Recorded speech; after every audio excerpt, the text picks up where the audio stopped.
I never thought a piece of cake could change my life forever. There I was, Sarah, 67 years old, watching as my daughter-in-law Emily took the china plate my late mother had given me and smashed it against the kitchen floor. The pieces scattered everywhere, just like my heart in that moment. "I can't take your stupidity anymore, old woman," she screamed at me with that voice I had learned to fear. "How dare you eat the last piece of cake I bought for Michael? You are shameless." I just stood there trembling, my hands covered in flour because I was making dinner. The same dinner I had been making every single day for the last 5 years, ever since I came to live with them after my husband died. The same dinner they never thanked me for. "Emily, please, I didn't know it was for Michael. I thought—" "Don't give me excuses," she interrupted, getting so close to my face I could smell her sour breath. "Ever since you came to this house, you've done nothing but cause problems. You eat our food, use our electricity, our water, and on top of that you have the nerve to steal my husband's cake." Steal. That word stabbed me in the chest like a dagger. Me, the one who had raised Michael since he was born, the one who carried him in my arms when he had a fever, the one who sold my jewelry to pay for his college, the one who worked double shifts at the factory so he would want for nothing. Now I was a thief in my own family. Michael appeared at the kitchen door, drawn by the shouting. My son, my only son to whom I had dedicated my entire life. I thought he would defend me, that he would tell his wife to stop this madness. But when our eyes met, I saw something that broke my soul. Shame. Shame for me. His own mother. "What happened here?" he asked in a tired voice, as if I were a burden he had to bear. "Your mother ate your birthday cake?" Emily said with that fake smile she used when she wanted to manipulate him. "The piece I had saved especially for you after your long day at work." "Mom," Michael sighed, running his hand over his face. "We've told you 1,000 times to ask before taking anything from the refrigerator." I felt the world crashing down on me, my own son defending this woman who treated me worse than an employee. I remembered all the times Emily had yelled at me for using the upstairs bathroom, for sitting on the living room sofa, for turning on the television without permission. And Michael always silent, always avoiding conflict, always choosing her over me. "You know what, Michael?" Emily said with a malicious smile. "I think it's time for your mother to find another place to live. This house has gotten too small for all of us." The words fell like bombs in the silent kitchen. Michael said nothing. He just stared at the floor. And I understood. I understood that for 5 years I had been living where I wasn't welcome, being tolerated out of charity, enduring humiliation because I had nowhere else to go. "But Emily," I whispered, my voice breaking, "this house belonged to my husband. We bought it together 30 years ago. It belonged," she emphasized cruelly, "but now it's in Michael's name, and Michael is married to me. If you don't like how we run our home, the door is right there." My mind flashed back to all the sacrifices I had made for this family. I remembered when Michael got married and they didn't have money for the down payment on the house. I signed the papers to transfer the property to him, trusting that I would always have a place in his home. I remembered the $15,000 I took from my savings to pay for their honeymoon, the $10,000 I lent them when Emily wanted to open her beauty salon. Money they never paid back. "Right, Mom." Michael's voice snapped me out of my thoughts. "Maybe Emily is right. You could look for a small apartment, something more comfortable for you." Comfortable for me? As if the problem was my comfort, and not the fact that his wife hated me and he was too much of a coward to defend me. "I don't have money for an apartment, son," I told him with the little dignity I had left. "Well," Emily shrugged with indifference, "then you'll have to find a job? At 67, you can still work perfectly fine." Work. At my age, with my arthritic hands and my back that ached every morning, after I had already worked 40 years in the same factory until I retired, after I had raised Michael alone because his father worked day and night. In that moment, something inside me shattered. Not just my mother's plate, but something much deeper. The image I had of my family, the hope that things would get better, the illusion that my son loved me enough to protect me from his abusive wife. I couldn't sleep that night. I stayed awake in my small room, the one that had been Michael's study, remembering every moment that had led me to this hell. I looked at the four walls surrounding me, decorated with the few things I had managed to save from my old life: my wedding photo, my grandmother's rosary, the antique mirror my husband gave me on our 10th anniversary. How had I ended up here? When had I become this frightened woman who had to ask permission for everything in what used to be her own house? I remembered the day Michael was born. I was in labor for 18 hours alone because his father had to work an extra shift. When I finally held him in my arms, I swore that child would never know the poverty I had lived through. I worked at the textile factory ever since he was 6 months old, leaving him with my neighbor Chloe so I could pay for his diapers, his milk, his medicine. When Michael was 8 and wanted a bicycle for Christmas, I worked double shifts for 3 months. I remember my hands bleeding from the machines, my feet swollen from standing for 14 hours straight. But it was worth it to see his smile that December morning. When he turned 15 and all his friends had brand-name shoes, I sold my gold earrings, the only ones my mother had given me before she died. Michael never knew where the money came from for those shoes he wanted so badly, and when he graduated from high school and wanted to study engineering, I mortgaged the house I had inherited from my parents. $20,000 that had taken my family 2 generations to save, and I bet it all on my son's future. He made it. He graduated with honors, got a good job. I was so proud. But then came Emily. He met her at a party at the company where he worked. She was the manager's secretary, 10 years younger than Michael, with long nails and a shrill laugh. From the first day he brought her home, I knew she didn't want me around. The way she looked at me as if I were something unpleasant that had to be tolerated. At first it was small things, comments about my clothes. "Oh, Sarah, are you still wearing that green dress? It's so old-fashioned." Criticism of my food. "The soup is too salty, don't you think?" Suggestions about my appearance. "You should cut your hair shorter, you'd look younger." Michael would always laugh nervously and ask me to ignore her, that Emily was just direct, but she had a good heart. A good heart. How innocent my son was, or how blinded he had become by love. The wedding was the first big blow. Emily wanted a ceremony at the most expensive hotel in the city with 300 guests and an imported dress. The total cost, $45,000. Michael earned good money, but not that much. So once again, Mom to the rescue. "It's just a loan, Mom," he told me with those pleading eyes I'd known since he was a boy. "I'll pay you back in a year, I promise." I liquidated my retirement plan. All the money I had saved for 20 years for my final days went to Flowers musicians and lobster for a wedding that lasted 6 hours. They never paid me back a single cent. Then came the house. The apartment where they lived was too small, according to Emily. They needed something bigger, more elegant, in a better area. They found the perfect house, $120,000. Michael had $30,000 saved, but he needed another $30,000 for the down payment on the mortgage. "Mom," he told me one afternoon while Emily pretended not to listen from the kitchen. "Remember the house where you lived with Dad? It's in an area that's really going up in value. You could sell it and come live with us. That way you'd be close to family and you could help us with the down payment." The house where I had lived for 30 years, where I had raised Michael, where I had cared for his sick father until his last days, where all my memories were. I sold it for $50,000 and gave them $30,000 for their new house. The other $20,000 I kept for my future expenses, not knowing it would become my only financial security. At first, living with them wasn't so bad. Michael worked all day and Emily went out a lot with her friends, so I had the house to myself most of the time. I cooked, I cleaned, I kept everything in order. I felt useful. But things changed when Emily quit her job.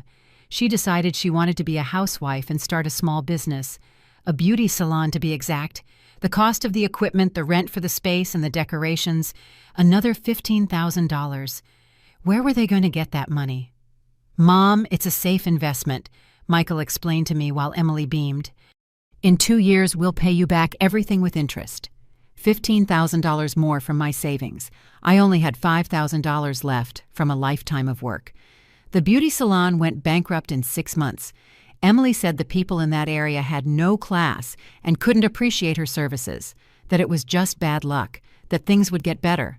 But the money never came back, and I was left living off the charity of my son and his wife, off the miserable pension the government gave me, $300 a month that wasn't enough for anything. And that's when the real hell began. Emily started treating me like I was a maid. I had to get up at 5 in the morning to make breakfast. I washed the dishes. The clothes cleaned the house from top to bottom. If I protested, she would remind me that I was living in her house for free. "It's not that we don't love you, Sarah," she would tell me with that fake smile. "But you have to understand that this is a family, and families help each other.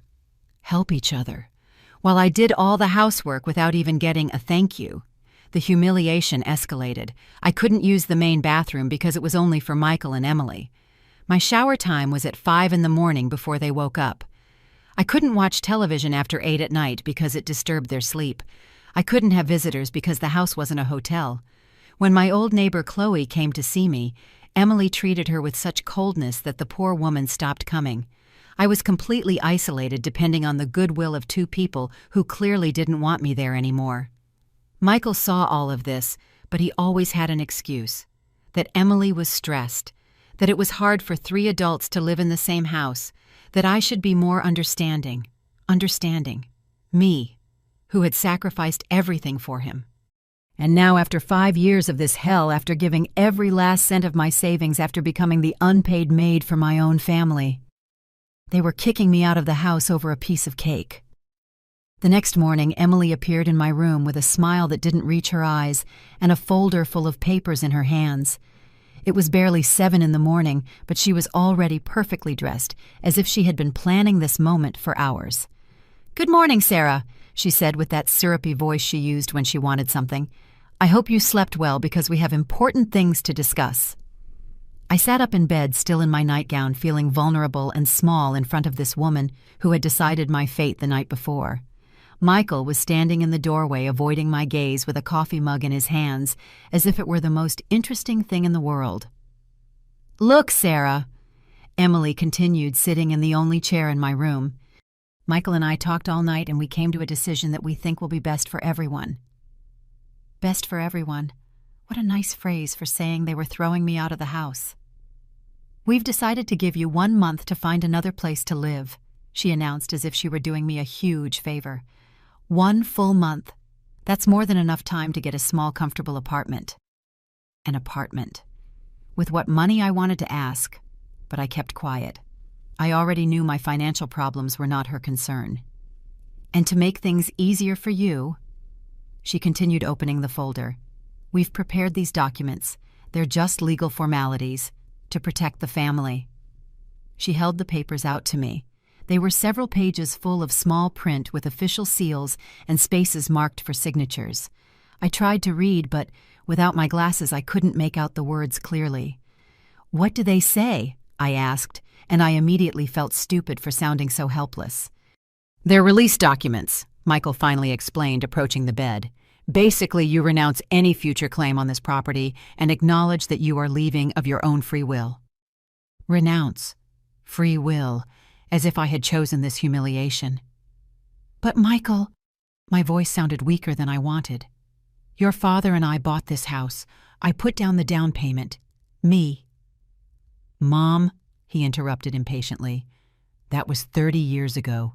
Things have changed. You yourself transferred the property to my name when we got married. You no longer have legal rights to this house." Legal rights. My own son was talking to me as if I were a stranger trying to scam him. "Besides," Emily chimed in cruelly, "you've lived here for 5 years without paying rent, without paying utilities, eating our food. If we do the math, you owe us about $20,000 in expenses." $20,000, the same amount I had given them from the savings from my house. But of course they didn't remember that anymore. "Also," she continued, relentless, "there's the issue of all the damage you've caused. The plate you broke yesterday was an antique that cost $500. The stains on your room's carpet. The general wear and tear from your presence." Every word was a slap in the face. They were charging me for the privilege of being mistreated in what was once my home. "If you sign these papers," Michael said, avoiding eye contact, "we will waive those debts and let you leave in peace." In peace. as if I had the option of war. I took the papers with trembling hands. Without my glasses, the letters were blurry, but I could make out a few phrases. Total waiver of rights. Voluntary departure. No future claims. It was like signing my own civil death sentence. And if I don't sign? I asked, although I already knew the answer. Emily and Michael exchanged a look. It was he who answered. Then we would have to do this the legal way. An eviction lawsuit garnishment of your things for the debts. That whole long, expensive process, and in the end you'd end up in the same place. On the street, but with a legal record that would make it hard for you to get any other place to live. A legal record. My son was threatening to destroy my reputation if I didn't submit to his terms. I looked at Michael, searching for any trace of the boy I had raised, the young man who cried in my arms when he had nightmares, the man who had told me, "Thank you for everything, Mom," on his graduation day. But I only saw a stranger with my son's face, a stranger who had chosen a manipulative woman over the mother who had given him everything. "Are you really going to do this, Michael?" I asked him directly, ignoring Emily's presence. "Are you really going to throw your mother out on the street after everything I did for you?" For a moment, I saw a flicker of doubt in his eyes. His hands trembled slightly around the coffee mug. I thought that maybe, just maybe, he would remember who I really was. But then Emily put her hand on Michael's shoulder, and that moment of hesitation vanished. "Mom, don't be dramatic," he told me in a cold voice. "We're not throwing you on the street. We're giving you a month to get organized." It's more than most families do. Most families, as if we were statistics instead of his own flesh and blood. "Besides," Emily added with malice, "at your age, you should be grateful we've put up with you for so long. Many 67-year-old women live alone, work support themselves. They don't depend on their children like little girls." Little girls. This woman who had never worked a full day in her life, who had bankrupted her business in 6 months, who lived off the money her husband earned from the job I had paid for, was calling me dependent. Something snapped inside me at that moment. It wasn't anger. It wasn't sadness. It was something much deeper and more liberating. It was the final death of my illusions, the final acceptance that my son no longer existed, that he had been replaced by this selfish man who had his face. "All right," I said with a calmness that surprised even me. "I'll sign the papers." Michael looked relieved. Emily smiled in triumph. Neither of them realized that something fundamental had changed in me. I took the pen Emily offered me and signed every page without reading any further. Sarah E. Miller, my full name on documents that sealed my exile from the family I had created. "Very good," Emily said, collecting the papers as if they were a treasure. "We'll give you a copy for your records. And remember, 1 month. Until the 15th of next month." They left my room as if nothing had happened, leaving me alone with the echo of my own decisions. But for the first time in 5 years, I didn't feel defeated. I felt free. Free from the obligation to love people who didn't love me back. Free from the need to justify my existence. Free from the hope that had kept me prisoner of my own kindness. I got out of bed, got dressed in my prettiest dress, the green one Emily hated so much. And I left the house. I had an important call to make. I walked through the streets of my old neighborhood as if I were a tourist in my own life. It had been months since I had left the house alone. I always had to ask permission, give explanations, justify every move. But now, with the signed papers in my purse, I felt strangely liberated from those invisible chains.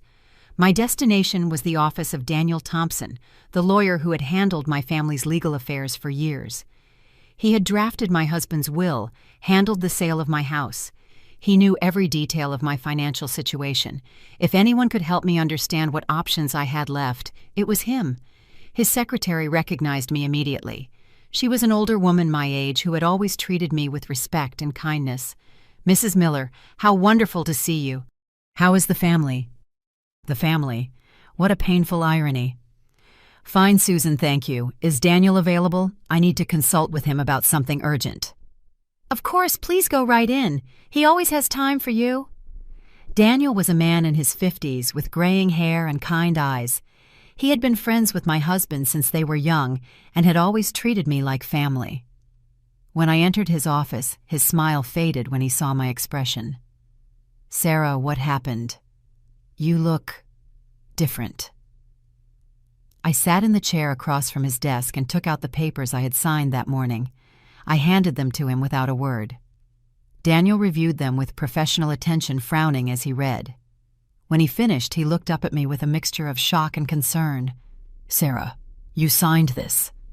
"This morning, Michael and Emily told me it was necessary to make things easier." "Make what easier?" His voice had an alarmed tone I hadn't heard before. I told him everything. The humiliation over the cake, the 5 years of mistreatment, the eviction from the house, the legal threats. I spoke for half an hour without stopping, as if it were a confession I had been holding in for years. When I finished, Daniel was silent for a long time, drumming his fingers on the desk. "Sarah," he finally said, "these documents are a legal disaster. Michael is having you waive rights you didn't even know you had." "What do you mean?" "First, the house. It's true you transferred it to Michael's name when he got married, but under family property law, you retained lifetime residency rights. That means you had the legal right to live there until your death."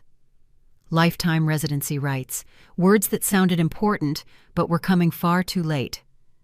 "Second," he continued, "the expenses they're charging you for. Living with family doesn't create an automatic debt, especially when you substantially contributed to the acquisition of the property." "But I already signed," I whispered, feeling more foolish than ever. "Documents signed under emotional duress can be nullified," he explained, "but it's a complicated and expensive process." Expensive, the word that always ended my hopes. "Daniel, I don't have money for legal processes. I only have $5,000 left from all my savings." "I know, Sarah. I know your financial situation better than anyone." He fell silent again, looking out the window, as if making an important decision.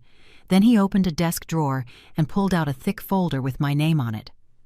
"Sarah, there's something I have to tell you. Something that arrived 3 days ago. I was going to call you about it, but with all this—" He opened the folder and took out several official documents with seals and signatures. "Your brother Liam passed away." The words hit me like cold water. Liam, my older brother, 5 years older than me. We had lost touch over a decade ago after a stupid family argument. He had gone to live in the United States. He had made his life there, married an American woman. I knew he was doing well in business, but we hadn't spoken since our father's death. "When?" I asked, my voice cracking. "A month ago. He died of a heart attack at his home in Dallas. He had no children. His wife had died 2 years earlier from cancer." A month. My brother had been dead for a month, and I didn't know. While I was enduring humiliation over a piece of cake, Liam had left this world without us ever being able to reconcile. His lawyer in Dallas contacted me because Liam had listed me as his legal representative in Mexico for matters related to his will. "Will." Daniel smiled for the first time since I had arrived. "Sarah, your brother left you everything. Absolutely everything." "What do you mean, everything?" "His construction company, his properties, his investments, his bank accounts. It all adds up to approximately $8 million. $8 million. The figure sounded so absurd I thought I had misheard. "Did you say 8 million? 8 million US dollars. Sarah, your brother was a very successful man. He built shopping malls in Texas. His businesses were worth a fortune." I was paralyzed. $8 million. Me, who had been worrying about how I was going to pay $500 a month for an apartment, had just become a millionaire. "There's a personal letter for you," Daniel said, taking out a sealed envelope. "Liam wrote it 6 months ago when he was diagnosed with heart problems." I opened the letter with trembling hands, my brother's handwriting, which I hadn't seen in years. "Dear Sarah, if you're reading this, it means I'm no longer in this world, and you're finally going to know the truth about my life in the United States. I always admired you for your strength, sister. When Dad got sick and I left like a coward to find a better life, you stayed to take care of him. When Mom needed surgery, I sent money, but you gave your time, your love, your life. I built a fortune here, but I never had the courage to call you after our stupid fight. My pride was stronger than my brotherly love. Now that I know my time is running out, I want to fix that mistake. Everything I have is yours. Not because you need charity, but because it belongs to you by right. You are the one who always gave everything for the family without asking for anything in return. Use this money to be free, sister, to live as you deserve to live. With love and regret, your brother, Liam. Tears streamed down my face as I read my dead brother's words. Words of love that came at the exact moment I needed them most. The legal paperwork will take about 6 weeks, Daniel explained. I have to coordinate with the lawyer in Dallas, transfer the property titles, open bank accounts here. But everything is in order. Your brother made sure it was a clean process. Daniel, I said, wiping my tears, do Michael and Emily know anything about this? No, and they don't have to know until you decide what to do with the information. A smile slowly formed on my face, for the first time in years. A real smile, one that came from the heart. You know what, Daniel, I think I'm going to keep this a secret for a while. I have a few things to do first. What kind of things? Family things, I replied, thinking about the papers I had signed that morning. There are some outstanding debts that I need to settle. I left the lawyer's office feeling like I was floating on air. $8 million. Absolute freedom. The power to choose my own life for the first time since I was widowed. But more than the money, what filled me with energy was the sense of poetic justice. After 5 years of being treated like a burden, like a beggar in my own family, I now had the power to change all the rules of the game. I walked back to the house that was no longer mine with a smile I couldn't erase. Michael and Emily had no idea what was coming for them. The real war was just beginning. The next few days were the strangest of my life. On the outside, I was still the same submissive Sarah who washed dishes and swept floors without complaining. But on the inside, something had completely changed. It was as if I had woken up from a 5-year-long dream and could finally see reality with absolute clarity. Michael and Emily noticed my different attitude, but they interpreted it as resignation. They thought I had accepted my fate and was finally behaving like the good loser they expected me to be. Good thing you've finally come to your senses, Sarah, Emily told me on the second day after I signed the papers. You seem more relaxed. You probably feel relieved to no longer have the pressure of maintaining such a big house. Maintaining a house. As if I hadn't been the one keeping it running for 5 years while she painted her nails and watched soap operas. Yes, I replied with a smile she interpreted as submission. I feel very liberated. Michael also seemed more relaxed around me. He even dared to be kind, as if the fact that I had signed my own exile sentence had restored his filial affection. Mom, I've been thinking, he told me one night at dinner. Maybe I can help you find a nice little apartment, something close by, so we can visit each other often. Visit each other often. How funny that sounded coming from the man who hadn't visited me once in 5 years, despite living in the same house. That would be very nice, son, I replied, with the same mysterious smile. Meanwhile, I used every free moment to plan my new life. I called Daniel several times to speed up the inheritance process. I asked him to be discreet to handle everything from his office without involving me visibly. Are you sure you want to keep this a secret? He asked during one of our calls. $8 million isn't something you can hide forever. I just need a few more weeks, I explained. I have a plan. The plan began to take shape when I remembered a conversation I had overheard between Michael and Emily the week before. They were talking about their financial problems, thinking I couldn't hear them from the kitchen. The car loan payment is due next month, Michael had told his wife. That's $8,000 we don't have. And the credit card is maxed out, Emily had replied with concern. $12,000. We can barely pay the interest. Not to mention the mortgage, which is due in 15 years. We still owe $90,000. $90,000 on the mortgage. On the house that I had originally paid for, that I had put the down payment on, that I had invested my life savings into. That night while they slept, I went down to the living room and discreetly checked the papers they always left on the dining room table. Bills, bank statements, letters from the bank. The situation was worse than I had heard. Michael earned $4,000 a month, but their expenses were almost $5,000. They covered the difference with credit cards and loans that were becoming increasingly unpayable. In 6 months a year at most, they would be bankrupt. And that's when I had the most brilliant idea of my life. The next day, while Emily was at the salon getting her nails done, I sat down with Michael in the kitchen. "Son," I said with a worried voice, "I've been thinking about my financial situation." "What's wrong, Mom?" "Well, you know I only have $5,000 saved. It's not enough to rent a place and support myself until I find a job." Michael looked uncomfortable, as he always did, when we talked about money. "Mom, I already told you we're going to help you find something affordable." No, I interrupted him. "I don't want to be another burden on you. You've done enough by putting up with me for so long." I saw him relax when he heard I wasn't going to ask for money. "But I had an idea," I continued, "and I want to know what you think." "What idea?" "Do you remember my friend Chloe? The one who lived next to our old house?" "Yeah, of course." "Well, it turns out her brother died last month and left her a small house in the center of town. Chloe already has her own house and wants to sell that property quickly." Michael listened attentively, but he still didn't see where my story was going. "The house is worth about $30,000, but Chloe told me she would sell it to me for $20,000 because we've been friends our whole lives." "Mom, but you don't have $20,000. "I know, but I thought of something. What if you lend me the $15,000 I'm missing? I'll put in my $5,000 saved. You lend me $15,000 and I'll buy the little house. Then I'll pay you back little by little with my pension." Michael looked thoughtful. I could see the gears turning in his head. "And where am I going to get $15,000, Mom?" "Well," I said, as if the idea had just occurred to me, "you could get a loan with the house as collateral. It's a safe investment because the property I'm going to buy is worth more than what I'll pay for it." A home equity loan.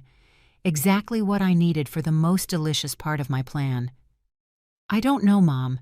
I'd have to talk to Emily about it." "Of course, think it over. I'm just telling you it would be the perfect solution for everyone. I would have my own house, and you would have your complete privacy." That night I heard Michael and Emily discussing the topic in their room. The walls in that house were thinner than they thought. "It's a good idea," Emily was saying. "We get rid of her forever and even make some money." "What do you mean, make money?" "Think about it, Michael. We lend her $15,000 to buy her house. She'll pay us back with her pension, which is $300 a month. In 5 years, she'll have paid us $18,000. We make $3,000 in interest. But what if she can't pay? Then we keep the house she bought, which is worth $30,000. It's a guaranteed profit no matter how you look at it." Guaranteed profit. How adorable they were in their greed. "Besides," Emily continued, "with the money we'll save on food and utilities when she's gone, the loan practically pays for itself." The next day, Michael gave me the good news. "Mom, I talked to Emily and we agree. We're going to lend you the $15,000 for your house." "Oh, Michael, you're the best son in the world." I feigned tears of gratitude while inwardly laughing at how easy it had been to manipulate them. They who thought they were using me had just fallen right into my trap. "I'm going to the bank this afternoon to apply for the loan," he told me. "With the house as collateral, there shouldn't be a problem." "And I'll call Chloe to close the deal," I lied shamelessly. Of course, Chloe didn't exist, nor her dead brother, nor the house for sale, but Michael and Emily wouldn't know that until it was too late. That afternoon, while Michael was at the bank, mortgaging his house to give me a loan he thought was for my benefit, I was at Daniel's office finalizing the details of my inheritance. "The papers arrived from Dallas this morning," he informed me. "You can now access the bank accounts. The $8 million is officially at your disposal." $8 million that Michael and Emily didn't know existed. $15,000 they were going to lend me thinking they were doing me a favor, and a revenge plan that would make the coming months the most interesting of my life. "Daniel," I said with a smile he hadn't seen in years, "I need you to prepare some more documents for me, and I also need you to recommend the best private detective in the city." Private Detective Sarah, what are you planning? Justice, I replied simply. Pure and sweet justice. Michael returned from the bank that afternoon with his face beaming with satisfaction. He had gotten the $15,000 home equity loan without any problem, just as I expected. The bank knew his credit history, knew he had a stable job, and the house was enough collateral for such a small loan. "Everything went perfectly, Mom," he announced as Emily smiled by his side, as if they had just performed the charity act of the century. "The money will be available tomorrow morning." "How wonderful, son!" I exclaimed with genuine enthusiasm, though for completely different reasons than they imagined. "I don't know how to thank you for this huge favor." "It's the least we can do," Emily said with that fake smile I knew so well. "After all, we're family." Family? What a flexible word in that woman's mouth. That night after they went to sleep, I called Daniel from my old cell phone, whispering from my room. "The bait worked perfectly," I reported. "Tomorrow they're going to deposit $15,000 into my account." "Sarah, I hope you know what you're doing. What you're planning is creative but also dangerous." "Daniel, they stole more than $100,000 from me over the years. The $30,000 for the down payment on the house, the $15,000 for the beauty salon, the $45,000 for the wedding, plus 5 years of unpaid domestic labor. If we calculate everything with interest, they owe me close to $200,000. "But morally, you're right. That doesn't mean legally. That's why I need everything to be perfectly documented. Every step, every transaction, every move. There can't be any legal errors." "All right, I trust you, but be very careful." The next day, Michael accompanied me to the bank to make the deposit. He wanted to make sure the money went directly to the purchase of my supposed new house. Of course, I had prepared all the necessary theater. "Chloe told me to meet her directly at the notary's office," I explained as we walked to the bank. "She's going to bring all the property papers and I'll bring the money. That way we can close the deal at once. Are you sure you don't want me to go with you? That's a lot of money to be carrying around alone." "No, son, don't worry. Chloe will be with me, and the notary's office is only 3 blocks from the bank. Besides, you have to work." At the bank, Michael deposited the $15,000 into my account.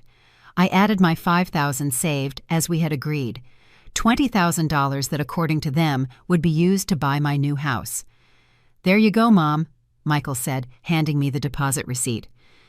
"There's your $20,000. I hope you'll be very happy in your new house." "I'm sure I'm going to be immensely happy," I replied with a smile he interpreted as motherly gratitude. We said goodbye at the bank entrance. Michael went to work, convinced he had solved his mother problem forever. I headed to Daniel's office to set the second phase of my plan in motion. "Do you have the documents ready?" I asked as soon as I entered his office. "Everything is here," he said, pointing to a pile of papers on his desk. "But Sarah, once we do this, there's no going back." "Daniel, there's been no going back for me since the moment they kicked me out of my own house. Now it's my turn to move the pieces on the board." The documents were a legal work of art. Daniel had used all his expertise to create a perfectly legal web that Michael and Emily wouldn't see coming until it was too late. First, he had created a shell company called Chloe Properties LLC, with a business address at a colleague's office in another city. Second, he had prepared fake deeds for a non-existent property that on paper looked completely legitimate. Third, he had established a corporate bank account where the $20,000 from the purchase would be deposited. "The beauty of the plan," Daniel explained, "is that technically you're not stealing anything. Michael voluntarily lent you money for a real estate investment. The fact that this investment isn't what he thinks, well, that's another story." That afternoon, I called Michael from the supposed notary's office. "Michael, it's done. I've bought the house." "That's great news, Mom. How is it? Do you like it?" "It's perfect. Small but cozy. It has 2 bedrooms, a full kitchen, a beautiful backyard. Chloe was right. It's a steal for $20,000. "I'm so glad, Mom. When are you moving in?" "Well, the house needs some minor repairs. Chloe recommended a contractor who can do it all in a week. In the meantime, if it's no trouble, I'll stay these last few days with you." "Of course it's no trouble. This is your home until you officially move." You're home. What delicious irony. During that week, while Michael and Emily discreetly celebrated my upcoming departure, I worked on the third phase of my plan. I had hired the private detective Daniel recommended, a man named Mark, who had been a cop for 20 years before opening his own agency. "What kind of investigation do you need, ma'am?" he had asked during our first meeting. "I want you to thoroughly investigate the finances of my son Michael and my daughter-in-law Emily. Their debts, their income, their properties, their bank movements, everything." "May I ask why?" "Because I'm going to buy their debts." Mark looked at me with surprise, but he was too professional to ask unnecessary questions. "Understood. How deep do you want the investigation?" "Everything.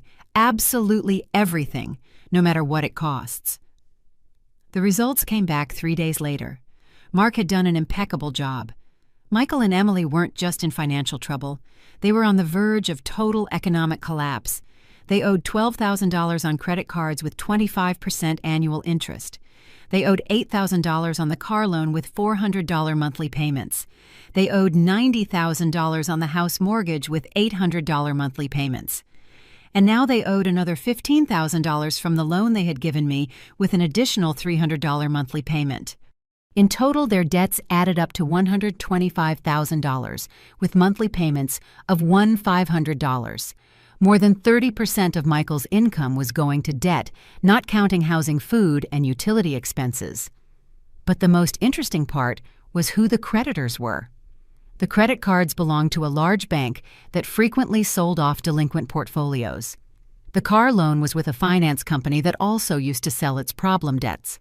The house mortgage was with an institution that had a history of negotiating with private investors. "Mark," I said after reviewing the report, "I need you to find out how I can buy all of these debts." "Buy them, ma'am, that requires considerable capital." "I have the capital. I just need to know the process." Buying debt was simpler than I had imagined. Banks and finance companies regularly sold their delinquent portfolios to specialized collection agencies, usually for 40 or 50% of the nominal value. With the right contacts and enough money, anyone could become the creditor for someone else's debts. The process can take between 2 and 4 weeks, an investment specialist Daniel had recommended explained to me. But with your available capital, you could acquire all those debts for approximately $60,000. $60,000 to become the legal owner of all of Michael and Emily's debts. $60,000 to have the power to decide whether to give them flexible payment plans or to call in all the loans at once. "Do it," I ordered without hesitation. While the wheels of justice began to turn silently, I continued to play my role as the grateful mother in the house. I cooked, I cleaned, I smiled when they spoke to me. Michael and Emily were so excited about my departure that they had even become nice to me. "You're going to miss cooking for us, aren't you, Sarah?" Emily said to me one night at dinner.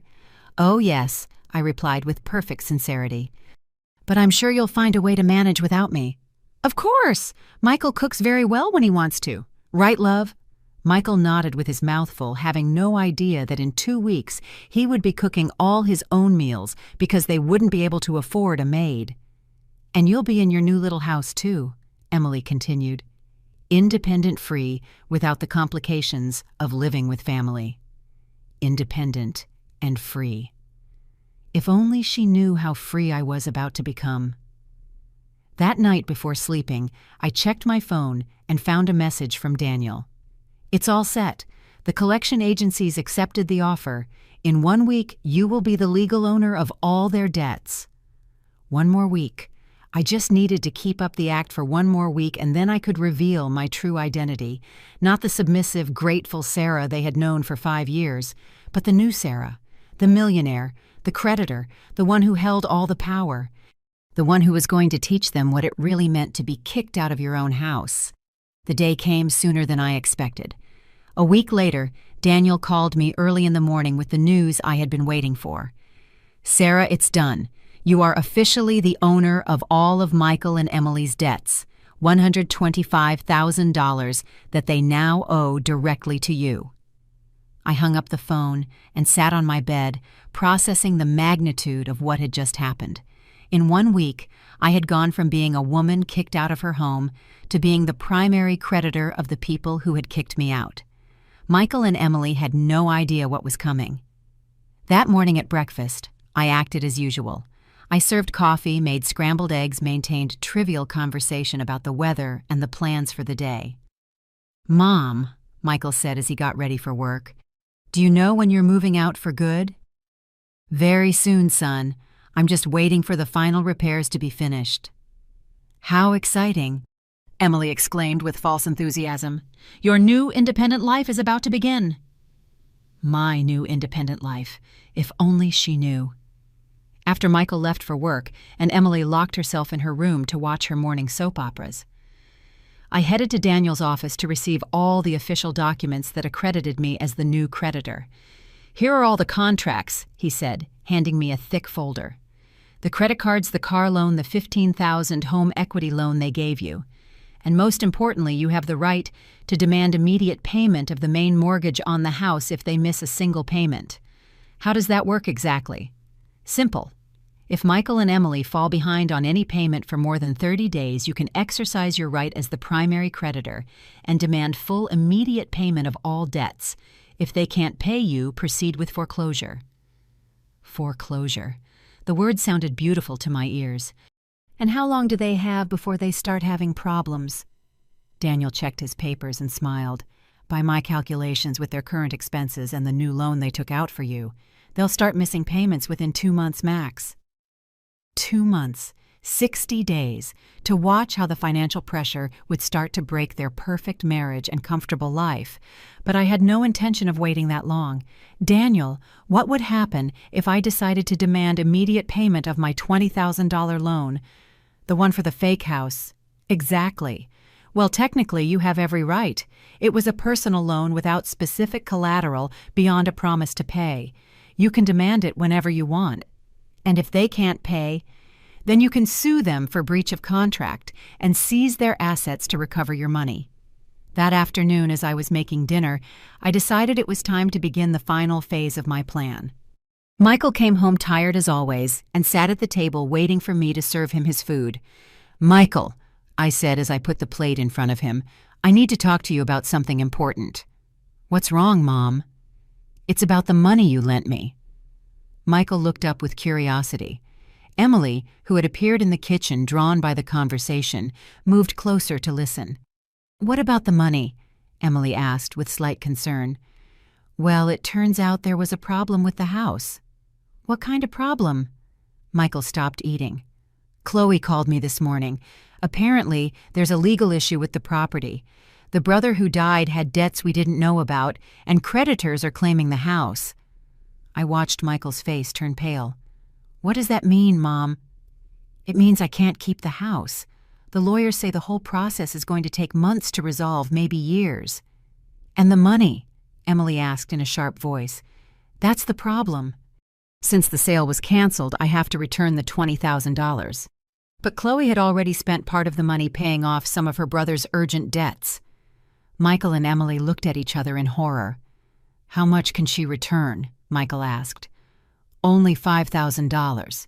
The other $15,000, it's lost." The silence that followed was deafening. I could see the gears turning in their heads trying to process the magnitude of the disaster. "But Mom," Michael said in a trembling voice, "that $15,000, I took that out on the house mortgage. I have to pay it back monthly." "I know Son and I feel terrible, but it wasn't my fault. It was Chloe who didn't tell us about the legal problems." "And what are we going to do now?" Emily screamed. "We don't have $15,000 to pay back the bank." "Calm down," I told them in a calm voice. "I've been thinking about a solution." "What solution?" they asked in unison. "Well, I could stay here a little longer until we resolve this. And I could help you pay off that debt gradually with my pension." "How?" Michael looked desperate. "My pension is $300 a month. If I stayed living here and gave you all that money to pay the debt, in 5 years we'd have it paid off. 5 more years of having me in the house." I could see the horror in Emily's eyes. "But Sarah," she said, trying to maintain her composure, "you already signed the release papers. You can't legally live here anymore. Ah, yes, the papers, I said, as if I had just remembered them. Well, I suppose we'd have to nullify those documents. After all, they were signed under the premise that I would have my own house. Nullify the papers? Michael looked confused. Yes. Since the situation has changed completely, we'd have to return everything to its original state. I watched Emily and Michael exchange panicked glances. They had counted on my departure. They had made plans. Emily had already started turning my room into her extra closet. "Mom," Michael said finally, "is there no other solution?" "Well," I pretended to think carefully, "I suppose you could get the money from another source and pay me back the $15,000 immediately. That way I could look for another house and you'd be free of the debt with me." "Where are we going to get $15,000? Emily yelled.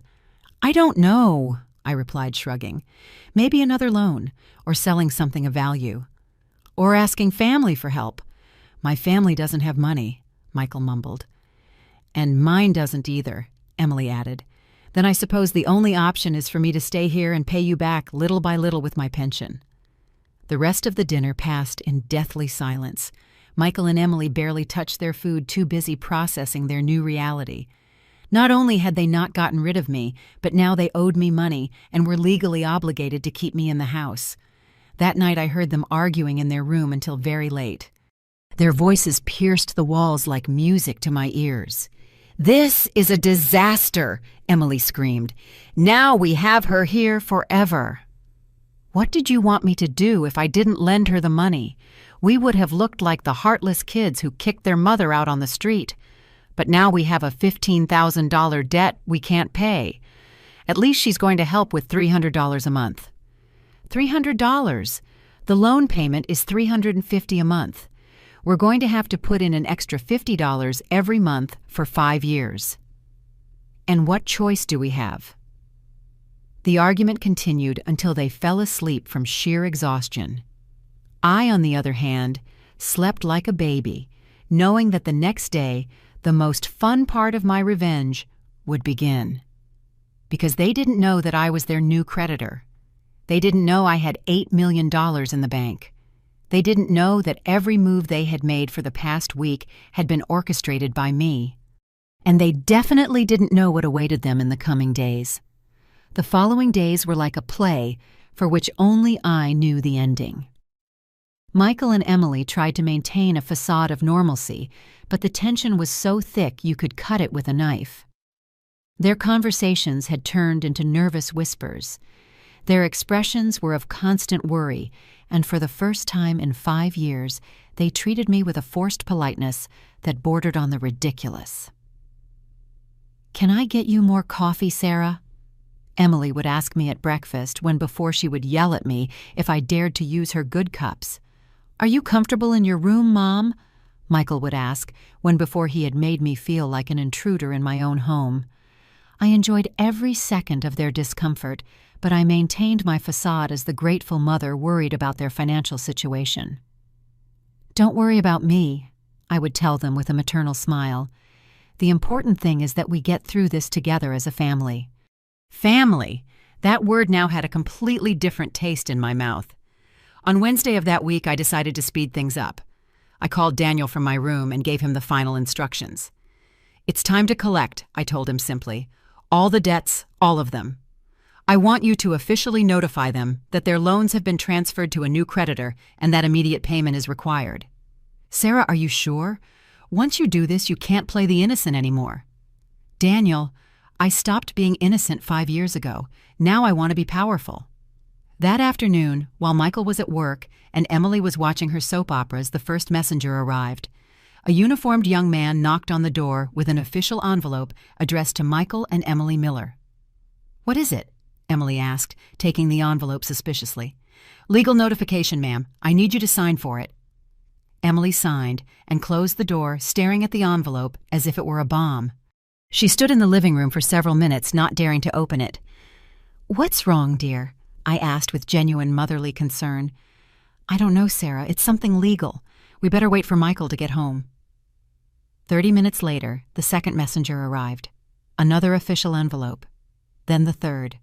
By the time Michael got home from work at 6, there were 4 official envelopes waiting for him on the dining room table. "What is all this?" he asked in a shaky voice. "I haven't opened them," Emily said. "I wanted to wait for you." Michael took the first envelope and opened it with trembling hands. His face turned pale as he read. "What does it say?" Emily asked. It's from the credit card company.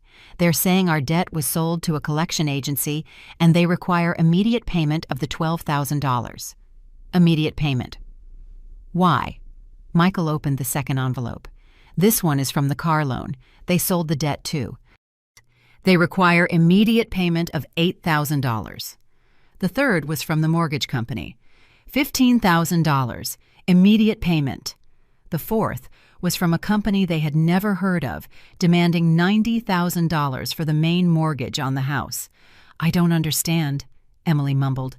"Why would all the companies sell our debts at the same time?" "I don't know." Michael checked the papers over and over. "This can't be legal. We have the right to pay in installments." "It says here that the new creditor can demand immediate payment if they believe there is a risk of default," he read aloud. "What company is it?" Emily asked. Michael checked all the documents. "It's called Justice Collections and Recoveries, Inc. I've never heard of it."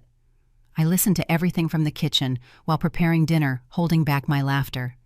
Justice, Inc. had been Daniel's idea. A little poetic touch to the name of the shell company we had created to handle the collections. "What are we going to do?" Emily moaned. "That's $125,000. We don't have that kind of money." "I'm going to call them tomorrow," Michael said with more confidence than he felt. "This must be a mistake. Companies don't sell all of a person's debts at the same time." The next day, Michael called the number listed on the notifications. The call was answered by Daniel's secretary, who was perfectly trained for her role. "Good morning, Justice Collections and Recoveries. How may I help you?" "This is Michael Miller. I received some notifications about my debts, and I think there's a mistake." "One moment, Mr. Miller. I'll connect you with our legal department." Daniel took the call, modulating his voice so Michael wouldn't recognize him. "Mr. Miller, this is Mr. Smith. I've reviewed your case and there is no mistake. Your credit profile was assessed as high risk, and our company decided to exercise its right to demand immediate payment." "But I've never been late on my payments." "It's not just about late payments, Mr. Miller. It's about future ability to pay. Our analysis indicates that you are on the path to bankruptcy, and we prefer to recover our money now." "That's ridiculous. I have a stable job. I've never—" "Mr. Miller, isn't it true that you recently took out an additional home equity loan for $15,000? Michael went silent. "Isn't it true that your monthly expenses exceed your income by approximately $800? More silence. "Isn't it true that you have been using credit cards to pay for basic living expenses?" That's temporary." "Mr. Miller, our analysis is correct. You represent an unacceptable credit risk. You have 30 days to bring all your payments current, or we will proceed with legal action." "Legal action. Seizure of assets, wage garnishment, home foreclosure. Everything within our legal rights." Michael hung up the phone, his hands shaking. That night, the argument in their room was epic. "This is your fault," or Emily screamed. "If you hadn't lent that $15,000 to your mother, we wouldn't be in this situation. My fault. You were the one who insisted on kicking my mom out of the house. Because we couldn't afford to keep her.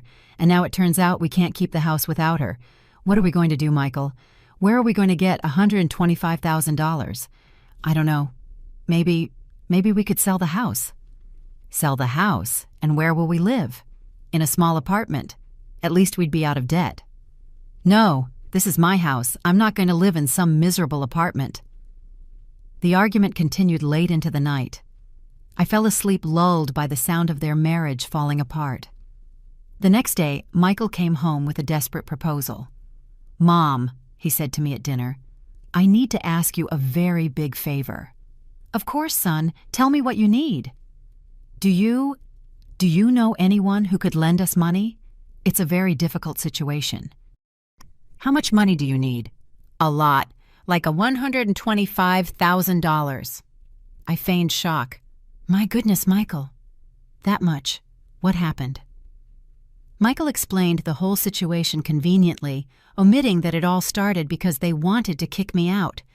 That's terrible, I said, shaking my head with concern. And what will you do if you can't get the money? We don't know. We might have to sell the house. Sell the house, I exclaimed with fake horror. But Michael, this house has so many memories. Your father and I bought it when you were little. You grew up here. You became a man here. I saw tears forming in my son's eyes. For the first time in years, he seemed to remember who he really was. I know, Mom, but I don't see any other option. Let me think, I said, as if I were genuinely looking for a solution.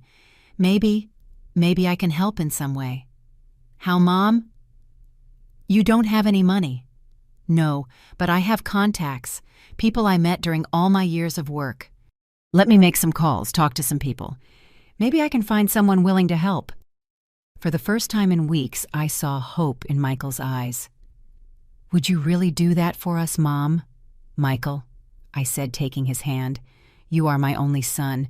I would do anything to protect my family. That night, while they slept restlessly, I planned the final blow. The moment I would reveal who really held the power in this house. The moment the submissive mother would become the most powerful woman they had ever known. The moment I had been waiting for months had arrived. It was Friday afternoon, and Michael and Emily were sitting in the living room, surrounded by financial papers, calculators, and bills, desperately trying to find a solution to their crisis. They had spent all week calling banks family friends, anyone who could lend them money, without success. Mom, Michael said when I entered the living room. Were you able to talk to your contacts? Yes, son, I replied in a serious voice. In fact, I have very good news. Both of their eyes lit up immediately. You found someone willing to help, Emily asked anxiously.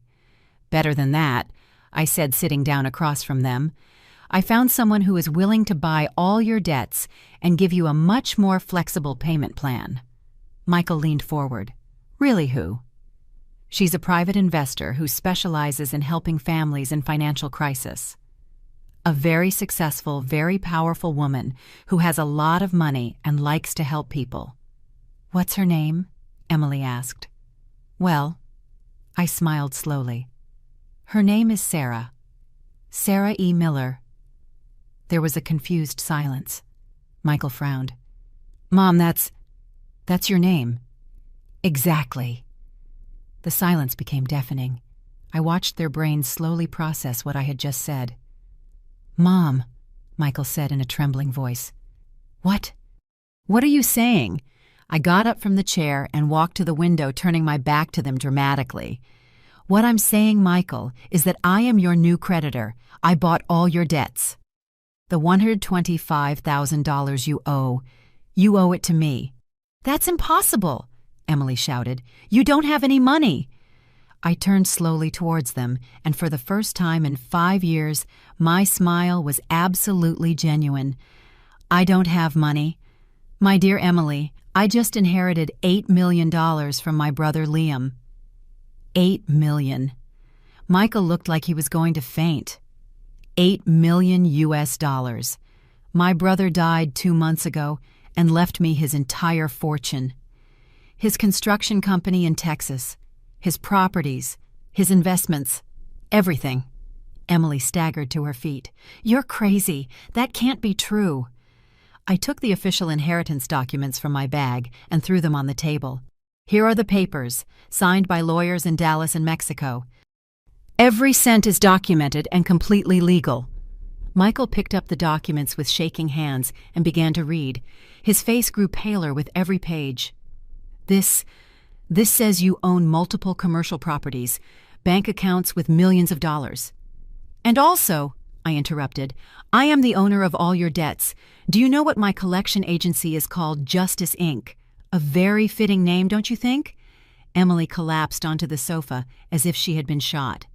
You're the company that's collecting from us. Of course. Did you think I was going to let strangers decide your fate? No, my dears. I wanted to have that pleasure personally. But Mom, Michael looked like he was about to cry. Why would you do this to us?" I approached him slowly, and my voice turned cold as steel. "Why, Michael, you're really asking me why? We took care of you for 5 years. Take care of me."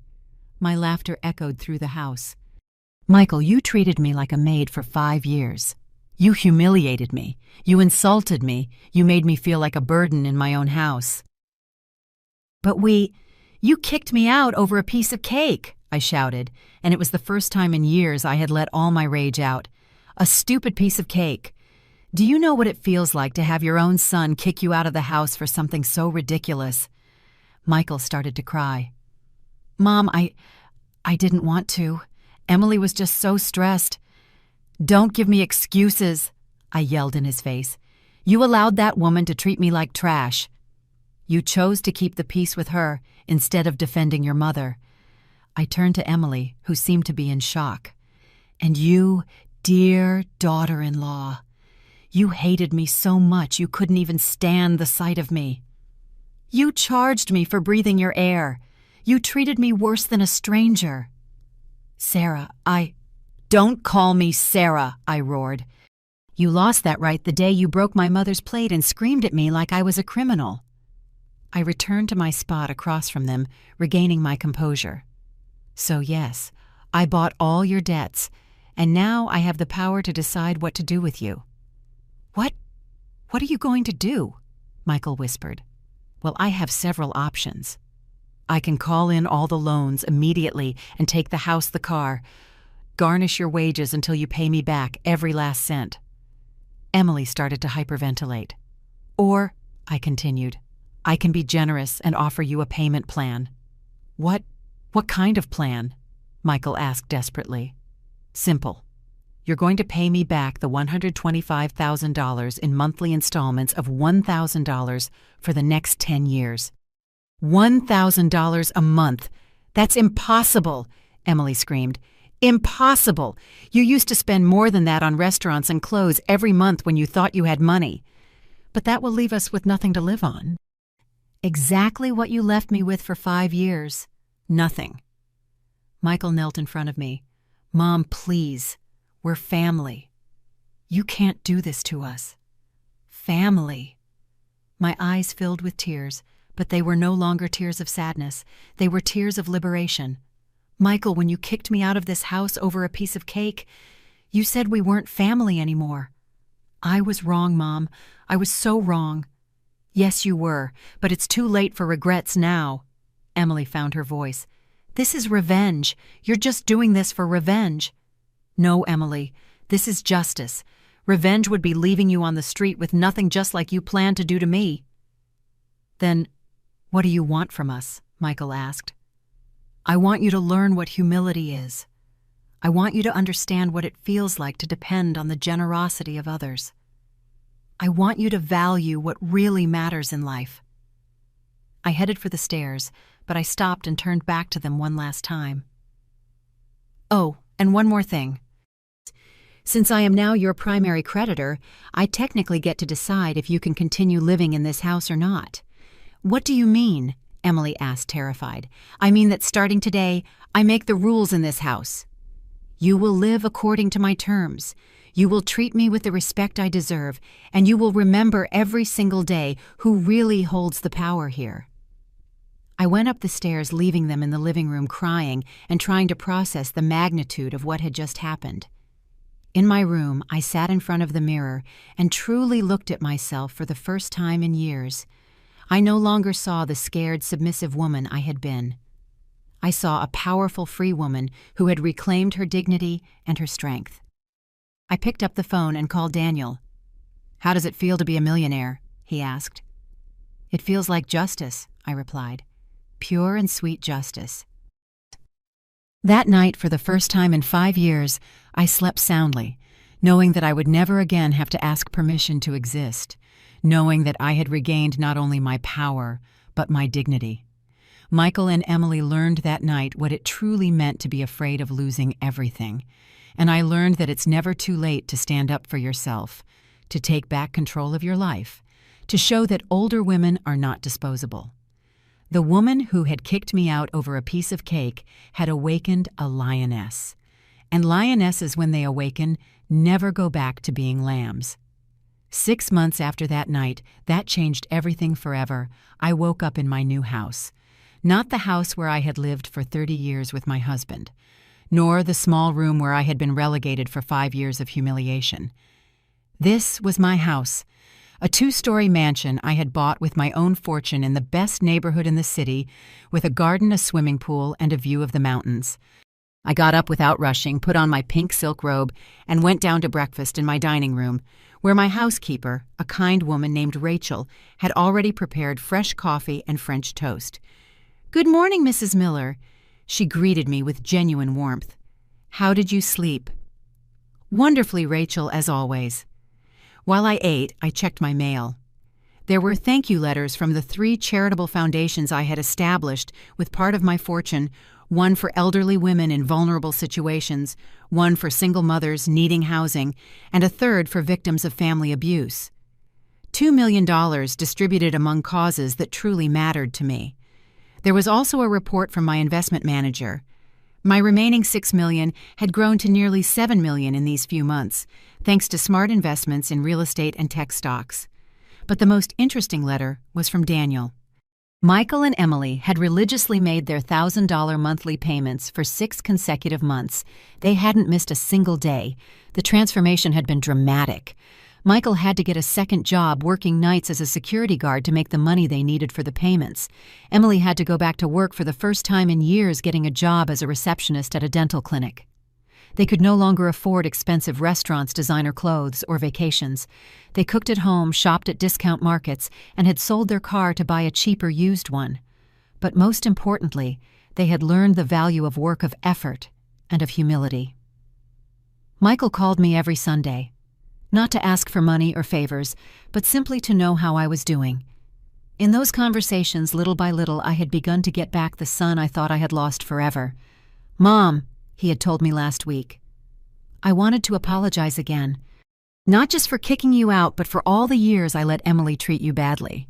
"And why didn't you defend me, Michael?" I asked him directly. "Because it was easier to please her than to confront her. Because I thought you would always be there no matter how we treated you. Because I took your love and your sacrifice for granted." Those words had been worth more than all the money in the world. Emily, for her part, had undergone an even more radical transformation. Work had humanized her in ways I never thought possible. She was no longer the capricious, cruel woman who had made my life impossible. She was someone who understood what it meant to earn every dollar with the sweat of her brow. The last time I saw her during one of my surprise visits to inspect the house— yes, as the creditor I had that right— she asked to speak to me alone. "Mrs. Miller," she said with tears in her eyes, "I know I have no right to ask for your forgiveness after everything I did to you." "You're right," I replied, not softening my words. "You don't have the right. I know, but I want you to know what I've learned. I've learned what it is to work hard, what it is to worry about money, what it is to have no power over your own life. And now I understand why you stayed quiet for so many years. I understand what it's like to depend on others to survive." It was the first honest conversation we had had in 5 years. I finished my breakfast and headed to my study, where I had a video conference with my lawyers in Dallas. I was considering expanding my brother Liam's businesses, maybe opening a branch in Mexico. While I waited for the meeting to start, I reflected on the journey. I had started as a 67-year-old woman, without power, without money, without respect. A woman who had been kicked out of her home over a piece of cake. A woman who had signed her own eviction with trembling hands. Now I was a 68-year-old woman with $8 million, 3 charitable foundations, my own mansion, and most importantly, the respect of my family reclaimed. It hadn't been revenge, as Emily had screamed that night. It had been justice. It had been teaching them that actions have consequences, that power can change hands, that older women are not invisible or disposable. My phone rang. It was Michael. "Mom, do you have plans for lunch on Sunday?" "Why?" "I wanted to invite you over. Emily is going to cook. Nothing fancy, just a home-cooked meal, like old times." Like old times. But this time would be different. This time I would arrive as a guest, not as a maid. This time they would serve me, not the other way around. I would love that, Michael. Really. I really would. But on one condition. What's that? That you promise me, if you ever disrespect me again or allow anyone else to, there will be no second chances. I promise, Mom, with all my heart. I hung up the phone, smiling. The video conference began, and for the next hour we discussed business expansions, real estate investments, and financial strategies. Words that 6 months ago I had never spoken in my life. When the meeting ended, I went out to my garden. The roses I had planted last month were beginning to bloom. They were beautiful, strong, resilient. Like me. I sat in my favorite chair under the pergola and closed my eyes, feeling the sun on my face. For the first time in decades, I wasn't afraid of the future. I didn't have to ask permission for anything. I didn't have to justify my existence to anyone. I was free. Free to be generous or strict as I saw fit. Free to forgive or keep my distance as my heart dictated. Free to use my power as I best saw fit. And I had learned something fundamental. Respect is not begged for. It is demanded. Dignity is not given. It is defended. And it is never ever too late to take back control of your own life. That afternoon, while reviewing the financial statements of my charitable foundations, I received an unexpected call. It was Chloe, my old neighbor, the one who had stopped visiting when Emily treated her so badly. "Sarah, I just heard about your new situation. I am so happy to know things turned out well for you." "Thank you, Chloe. Life has mysterious ways of balancing things out. You know what? You should write a book about your story. It would be an inspiration to so many women who are going through the same thing." A book. The idea intrigued me. "Maybe I will, Chloe. Do you know what I'd call it? What about the piece of cake that changed my life? We laughed together, and in that laughter there was joy, freedom, and the deep satisfaction of knowing that sometimes, just sometimes, justice really does win." The sun set over my garden, painting the sky in golden colors. It was a new day ending for a new woman, one who had been born from the ashes of humiliation. And tomorrow would be another day to keep living on my own terms, with my own power, writing my own story.